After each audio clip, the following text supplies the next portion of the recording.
programa de hoje, o homem que renasceu, o cara que viveu o terror de perto e hoje luta contra o antissemitismo. Centenas de vezes a tribuna do Congresso foi usada para demonizar Israel e os judeus. Vamos para o embaixador do movimento Pin for Peace, Rafael Zimmermann. Ó, o Zimmermann, o Zimmermann já conversou com a gente aqui na época, né? Tensa. Há 2 anos atrás, foi aquela época tensa.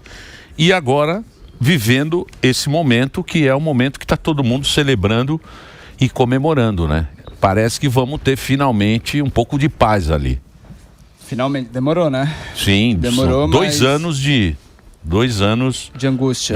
É o que eu falo, eu vivi aquele trauma naquele dia, mas enquanto não acabasse a guerra, parece que eu tava vivendo aquilo ainda. Então, é muita felicidade. Eu tô muito, muito feliz mesmo com a volta dos reféns, principalmente, que vai dar esse alívio e também que a gente consiga realmente ter paz no Oriente Médio. Não é sobre conflito, política, é sobre paz. Sim, exatamente. Isso que eu desejo. E você, pra gente relembrar, você estava lá na rave, né? Rave. Você estava naquela balada. A história, ele estava num bunker, né? Era muito legal. Conta aí de a contar. história pra quem... Pra gente Que é reviver pesado. esse momento. Vamos lá. Porque muito pouco se falou disso, né?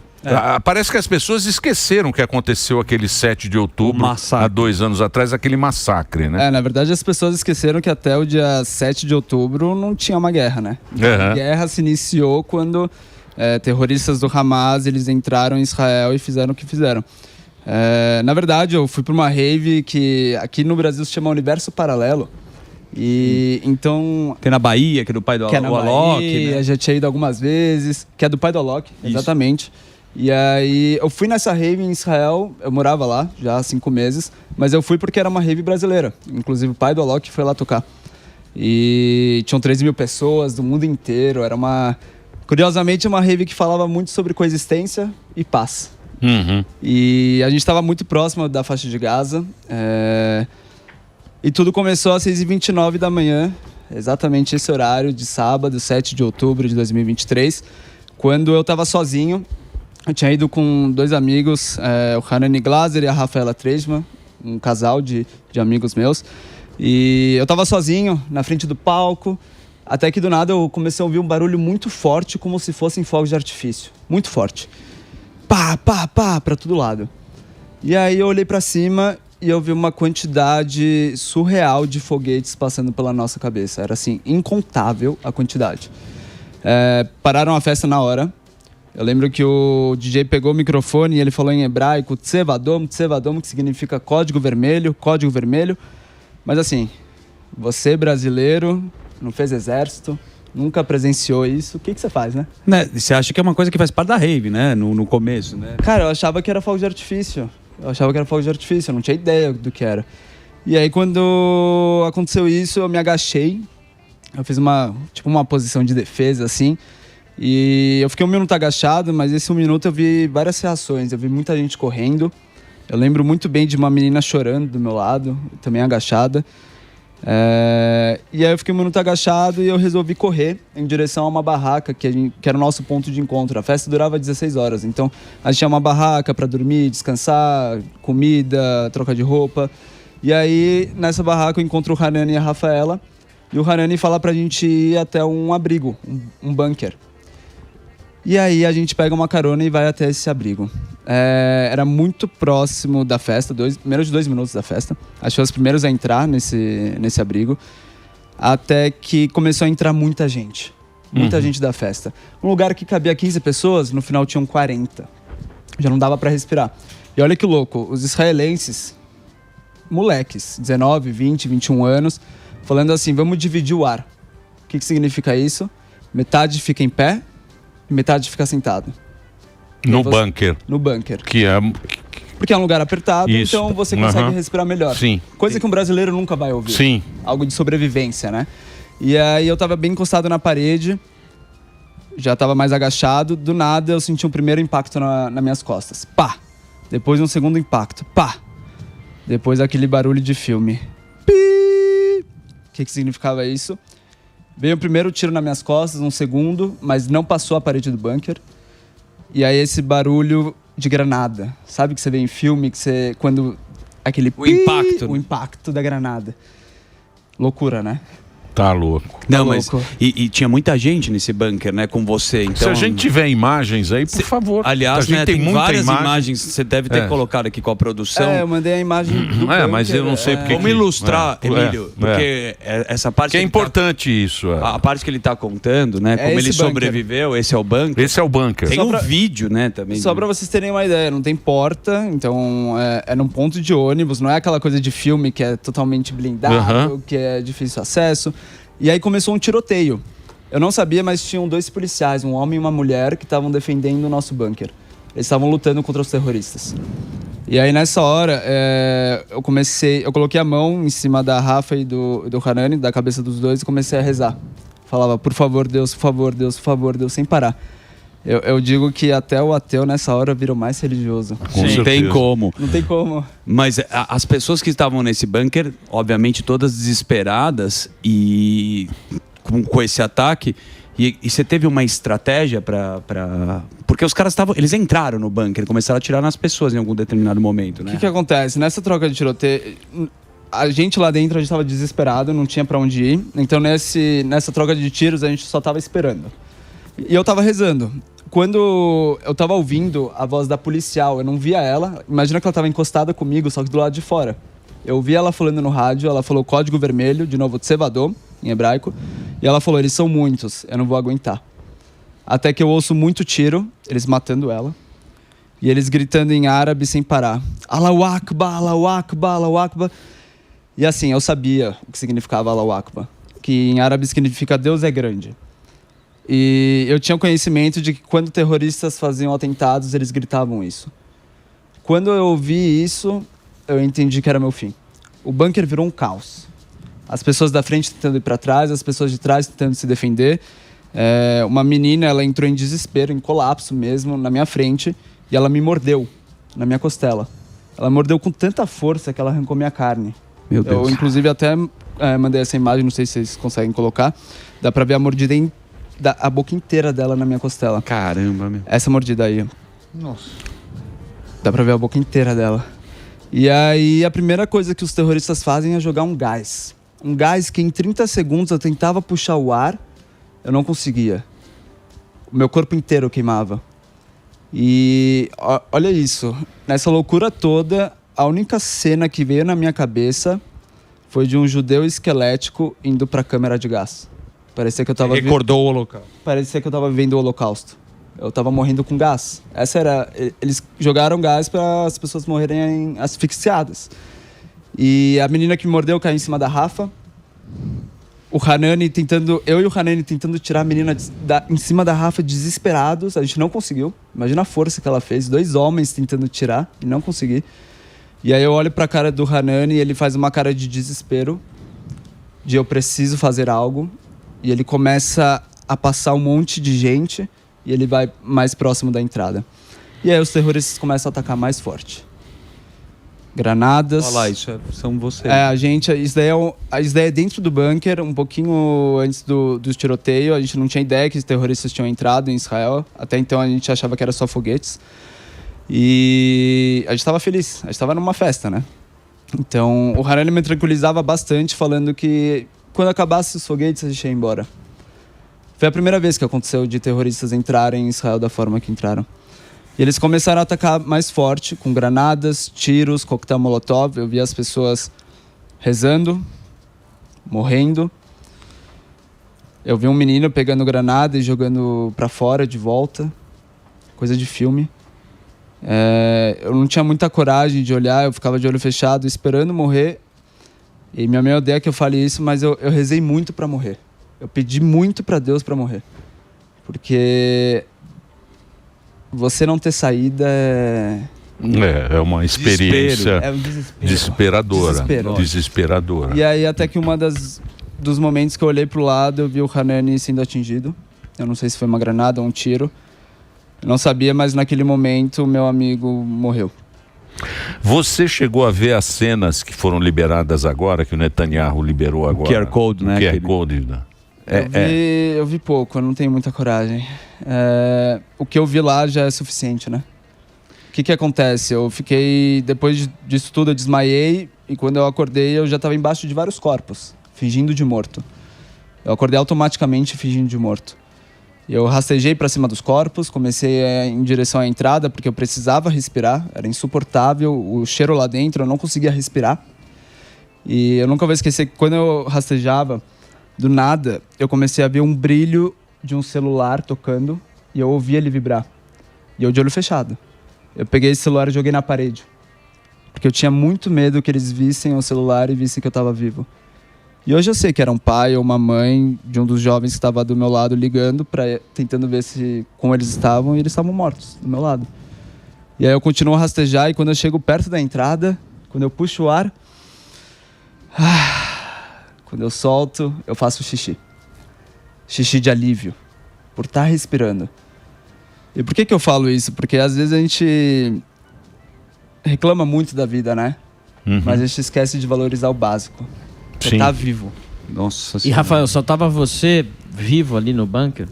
Eu achava que tava praticamente todo mundo morto. Eu ouvia muitos gemidos de dor. Mas o que acontece? Pra mim, eu não sabia como que eu tava lá vivo. Era uma questão de tempo pra eu morrer, na verdade. Eu sabia que eu não ia sair de lá vivo. Eu não tinha essa certeza. Até que do nada entrou um menino, ele começa a gritar algo, eu não sabia se era um terrorista, quem que era. Eu abri o olho. Ele estava vestido normal, de civil. E aí eu falei, bom, é um terrorista, ele me viu. Eu me levanto, com muita dor na perna, porque eu fiquei prensado entre os corpos durante horas. E quando eu tô saindo do bunker, pra mim vem a pior cena de todas. Eu dou de cara com uma pilha de corpos pegando fogo. Eles pegaram jovens que estavam comigo e colocaram fogo neles. Muitos deles, ainda vivos, colocaram fogo neles. Imagina então que além do gás, granada, tiros, a fumaça desses corpos entrava dentro do bunker. Ou seja, cheiro de carne humana queimando lá dentro. E a crueldade do terrorista, né? Total. E eles riam. Você não tá entendendo. Eu ouvi eles rindo, tendo prazer naquilo. Por isso que quando eu falo que essa guerra, as pessoas não entendem, porque obviamente elas não conhecem um israelense, um palestino, elas não sabem muito sobre essa guerra, mas o que eu vivi é terrorismo. Eu imagino. Não é causa. E como é que você está vendo esse movimento que a gente tem aqui de amigos do Hamas, que o Hamas tem toda a razão, que né? negam que isso aconteceu. Exatamente. Que é um movimento político. Se tornou política. Me incomoda muito quando eu vejo direita e esquerda tomando um lado como se fosse algo político. Não é. Terrorismo é contra a vida e acabou. Eu sou a favor da vida. Então quem é a favor da vida tem que ser contra o terrorismo. O Hamas é um grupo terrorista. O que eles fizeram de estuprar as meninas, esquartejar, todas as torturas, tudo que eu vivi, isso não é causa, de novo, não é política, é terrorismo. E aí, eu como brasileiro, que vivi a vida inteira aqui no Brasil, me machuca muito. Me machuca muito quando eu vejo o presidente pedir para mim, como judeu, enviar uma carta ao Netanyahu. O Netanyahu não é meu presidente. Meu presidente está aqui no Brasil. Ele tem que cuidar de mim. Então, quando teve os voos da FAB, né, que eu peguei o último voo, o 5º, eu percebi uma diferença. Foi um mês depois do atentado. Os aviões que vieram dos palestinos, ele foi receber. Que eu acho justo. São brasileiros palestinos, eu acho que ele tem que receber. Mas por que o dos brasileiros israelenses não foi recebido? Eu senti como se fosse um tapa na cara. Eu sou brasileiro. Eu sofri o que eu sofri. Eu não recebi uma mensagem, um e-mail perguntando como eu tô, se eu preciso de algo. Virou política. E não é política. Não teve uma manifestação política do Brasil, né, em relação a isso. O presidente, o que ele está falando, quando eles receberam, os palestinos que deveriam ser recebidos, não tem nenhuma carta, não teve nada? Não mandaram nada para você? Nada, oferecendo ajuda para minha mãe, tadinha, para os familiares do Hanani, da Bruna Baleano. De brasileiros que estavam nessa situação. E que faleceram. Gente, brasileiro que faleceram, os brasileiros que faleceram lá não tiveram o devido respeito que deveria ter tido. Eles são brasileiros. Ô Rafa, eu tenho uma questão pra você, que a gente teve Yom Kippur agora e teve atentados, né? Atentado lá na Inglaterra, né? E você sabe que, você vai no Yom Kippur, a gente tá no Brasil, eu acho que eu nunca senti isso de ter medo de colocar uma kippá e sair na rua. E eu fui na sinagoga, tava com meu filho, foi a primeira vez que eu fiquei receoso, cara, de usar uma kippah sem estar dentro de uma sinagoga. Você está sentindo no Brasil o crescimento também de antissemitismo por causa dessa situação? Com certeza. E isso, assim, é devido à questão política. E que não deveria ser. Porque eu, como judeu brasileiro, estou sofrendo ataque por uma guerra no Oriente Médio. O que tem a ver as minhas atitudes? Eu comparo muito, assim, a guerra da Rússia com a Ucrânia. A Rússia é um país cristão. Você vê os cristãos sendo atacados pelo mundo, pela guerra? Não. Por que eu, como judeu, estou sendo atacado por uma guerra no Oriente Médio? Não faz sentido nenhum. Por que o cara culpa um presidente e tá culpando um povo? Exatamente. E assim, Dani, a gente tem que colocar a nossa cara a tapa. Sim. A gente não pode ter medo do que a gente é. Exato. A gente é brasileiro, judeu e quer viver em paz. Então, assim, com tudo que eu passei, eu poderia ter muito medo. Eu poderia... Se resguardar. Se resguardar. Eu dou palestras, vou em lugares que ninguém vai para falar minha história e sem medo mesmo. Porque, assim, eu acredito que se a gente tiver medo, a gente vai sofrer muito. Eu acho que a gente tem que lutar. O Holocausto foi isso. Eu acho que Perfeito. os judeus não agiram. Então, a gente tem que agir. Tem que lutar porque, assim... O que está acontecendo hoje no Brasil é surreal. É surreal. Eu fico muito chateado como brasileiro judeu ter medo de viver no Brasil. Inclusive a Rafaela que estava comigo, ela não voltou até agora para o Brasil. Ela ainda está lá e ela fala, eu tenho medo de voltar para o Brasil e ser atacada. Olha isso, ela sobreviveu a um atentado terrorista em Israel. O trauma. E ela tem medo do Brasil. Que coisa, né? Porque você vê uma manifestação em rede social, né? O que a gente está vendo, bandeira do Hamas na rua. As pessoas não sabem o peso que é o grupo terrorista. Eu não sei se é verdade, mas eu vi vídeos de pessoas aqui no Brasil, de partidos políticos, comemorando. Sim, 33 deputados assinaram uma carta. É ridículo. No dia, né? 2 anos depois. Né? 33 deputados assinaram uma carta elogiando e falando que o Hamas estava certo. Como que eu, brasileiro, olho isso e eu falo, cara, você não tem ideia do que eu passei, né? Você não tem ideia do que é terrorismo, porque... Acho que se você vivesse um pouco do que eu vivi, acho que você iria se sentir mal. Porque assim, eu vi a morte. Pra mim, eu morri e eu voltei. Eu morri e eu voltei. No final, gente, é tudo um só. O Hanani morreu, ele deixou tudo que ele conquistou, ficou. Não importa a sua ideologia política, a sua religião, sua cor, não importa. No final, a gente vai pro mesmo lugar. E é isso que eu tento passar para as pessoas. Por que vocês estão brigando enquanto vocês deveriam amar mais? Eu não tenho ódio, eu não tenho raiva e eu passei por tudo que eu passei. Eu não quero que os palestinos morram, eu não quero que tenha essa guerra. E por que você sente tanto ódio? Então, assim, pô, para pensar na vida, sabe? Reflete. Eu tava dançando e 40 minutos depois tentaram tirar minha vida da forma mais brutal possível. Aproveita a vida, perdoa, se perdoa, diga eu te amo, porque a vida é uma só. A gente não sabe o dia de amanhã.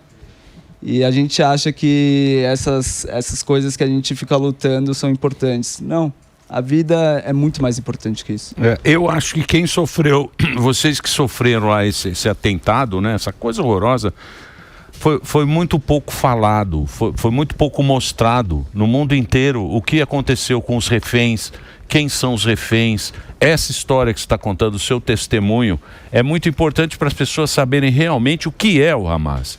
Porque a maioria das pessoas que está aqui no Ocidente está na sua casa, olhando ali, aí sai como se fosse uma manifestação, como se estivesse fazendo uma coisa boa, defendendo o grupo terrorista, que só quer a morte. A base do terrorismo é a morte, você... É não existência. Exatamente. Né, que é matar. O que você acha de movimento de rede social, por exemplo, Flotilha? Você viu o que aconteceu da Greta? Você chegou a ver agora recente? A Greta, né, a turma lá que vai lá, gosta da lacração, ela postou uma foto, Emílio, falando, defendendo, né, os palestinos, só que era uma foto de um refém israelense. Ela teve que apagar. Você vê que o cara nem sabe o que ele está lutando, ele nem sabe qual lado que está acontecendo. O que você acha desse movimento de rede social, que é onde acontece muito antissemitismo também? Dani, vou ser sincero, cara. Depois do que eu passei, isso daí se torna tão pequeno. Tipo, né? Assim, quando eu vejo isso, eu falo... A pessoa não tem ideia do que ela está lutando. Se ela estivesse em Gaza, ela não teria direito de ser mulher. Ela não teria direito de andar livre, ela não teria uma sexualidade. Uma pessoa que é homossexual em Gaza é jogada pela janela. E ela tá defendendo o Hamas que te mataria. Então, assim, eu prefiro acreditar que é ignorância do que maldade. Porque, assim, se não for ignorância... Ah, mas o trabalho da rede social é muito forte, Rafa. Pelo amor de Deus, os caras conseguem criar as narrativas. Você vê lá no documentário que tem do dia 7 de outubro, que a gente viu das universidades americanas, eles fazem um trabalho muito bom para criar a tal dessa narrativa. Inclusive, por rede social, você também é embaixador de um projeto, né? Do Pin for Peace. Ele tem a relação disso, né? Exato. Tem gente que fala que eu sou um ator dele. Tem gente que é um ator? Tem gente que fala que eu criei essa história. Eu tenho fotos, eu tenho vídeos, eu tenho tudo do que aconteceu comigo. Os próprios terroristas filmaram, né? E hoje eu sou embaixador do movimento Pin for Peace, inclusive eu trouxe o Pin para vocês. Legal. Gostaria de dar aí para vocês. Você, Dani, aqui, ó. Muito obrigado. Aqui que eu tô usando, né? Hashtag... É um movimento, hashtag Pin for Peace, é um movimento criado pela Aqui, Natalie Klein, uma ativista sensacional que luta contra o terrorismo e contra o antissemitismo. E hoje eu também sou palestrante e atuo como educador da organização Stand With Us Brasil, que é uma organização que busca educar. Porque realmente eu acho que educar é o caminho para a paz. Eu não acho que é brigar, discutir em rede social. Eu acho que eu ir numa escola e mostrar minha vivência, falar sobre trauma, sobre fazer mal pro próximo, como isso não acrescenta nada. Eu acho que é muito maior do que na Paulista falar... vocês estão matando crianças. É uma guerra, gente. Eu vivi essa guerra. Eu poderia tirar isso e ser uma pessoa pior, mas eu tô tentando ser uma pessoa melhor. Por que vocês não fazem isso também? Então a minha luta hoje, minha causa é para que realmente a gente consiga encontrar uma paz, não só no Oriente Médio, como uma paz aqui no Brasil. Não importa se você é direita, esquerda, não importa. No final, todo mundo vai morrer e vai pro mesmo lugar. Então, para que brigar? Para que esse... Eu entendo, tem que ter essa questão. A gente tem que discutir política. Mas se tornar um ódio, para mim, eu que vi a morte e que sei que nada disso vale. No final, nada disso vale. Muito bom, meu. Olha, queria agradecer muito. Queria Forte, agradecer, né, o depoimento. O Rafael, eu vou passar a tua rede social, se você me permitir. O Instagram é @Rafa Zimmermann. Rafa Zimmermann, tudo junto. Isso aí é o Instagram. É o Instagram, né? É o Instagram do Rafael que conversou aqui com a gente. Porra, obrigado, cara. Boa. Obrigado mesmo por ter vindo aqui. Eu acho importante a gente deixar essa mensagem aí para todo mundo, que a gente vive esse conflito e sempre aqui o Brasil, a gente se deu tão bem sempre, né? Que isso não seja o novo Brasil, o novo Brasil, exato. Que não seja o novo Brasil. Muito bom, obrigado, cara. Obrigado pelo espaço, gente. Valeu. Mesmo. Obrigado. Pin for Peace também tem o Instagram. É isso aí.